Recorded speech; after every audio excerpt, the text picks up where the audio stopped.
Guys, makin huru-hara kerajaan Madani sekarang ni. Macam-macam perkara yang dilakukan seperti mencabar kedaulatan perlembagaan undang-undang. Korang tonton video ni sampai habis.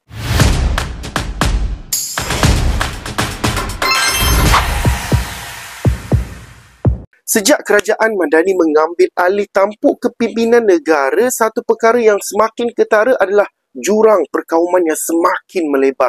Naratif keharmonian yang dulunya menjadi kekuatan Malaysia kini kelihatan seperti longgar. Perdana Menteri yang sepatutnya bertindak sebagai pengimbang sensitiviti kaum dan agama kini dilihat gagal mengawal rentetan isu-isu yang semakin mencetus ketegangan. Kita lihat sendiri bagaimana Menteri Motek menghidangkan arak dalam majlis rasmi kerajaan.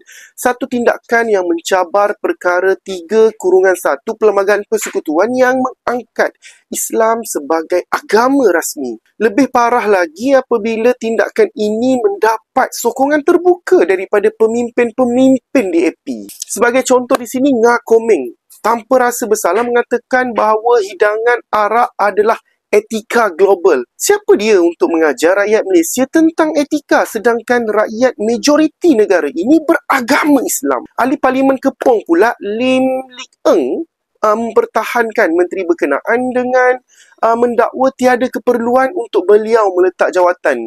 Dan DAP Sabah pula mengkritik QPEX, kononnya penjawab awam juga ada di kalangan yang bukan Islam. Soalnya sekarang, apa motif mereka? Kita perlu jujur, DAP kini sedang menguji batas kesabaran umat Islam di negara ini. Mereka mempermainkan sensitiviti, mempertikaikan prinsip dan kini seolah-olah mahu menormalisasikan budaya yang bertentangan dengan nilai ketimuran dan keagamaan kita di Malaysia ni. Arak bukan budaya kita. Ia peninggalan kolonial Inggeris yang telah lama kita tinggalkan. Bahkan agama Buddha sendiri tidak menggalakkan penganutnya meminum arak. Maka soalnya, apa yang menggalakkan pengikutnya melakukan perkara yang merosakkan diri dan juga masyarakat? Ini bukan isu kecil. Ini adalah petanda kepada agenda yang lebih besar. Jangan lupa DAP ini adalah kembar ideologi kepada PAP di Singapura. Dahulunya mereka pernah cuba menawan hati rakyat dengan slogan kesamarataan Malaysia Malaysian.